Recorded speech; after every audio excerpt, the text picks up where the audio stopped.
Tonight, we're hearing from the dog's owner, who tells me that the suspects barged through the front door with guns pulled out at her boyfriend, and her 3 kids, ages 3, 9, and 14. Tonight, that dog's owner is very upset. Says that her kids are traumatized, but they're not the only ones. You see this little buddy right here?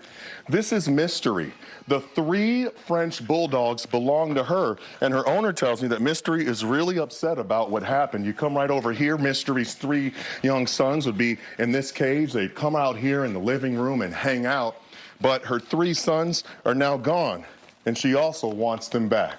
Here they are. Take a look at the photos. 3 adorable French bulldog puppies. Tiny Mun, Big One, and Eeyore. Tonight, they're not at home after the thieves broke in their apartment on the 1500 block of Benning Road Northeast around 7 o'clock at night on Sunday.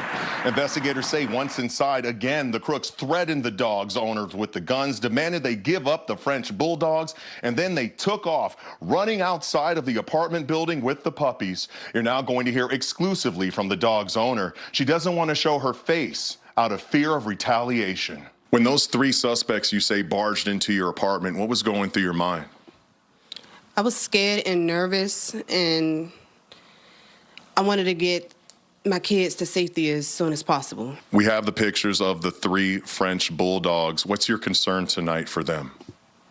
I just want them to return safely home. You're now looking at Mystery, and again, she wants her 3 sons returned. You saw the pictures of the French bulldogs. If you know where they are, call DC police. You can call the department anonymously. There's a reward of up to $10,000 for information that leads to an arrest and a conviction in this case. As for the 3 young children who live here in this apartment, you could really make their Christmas special by returning the dogs.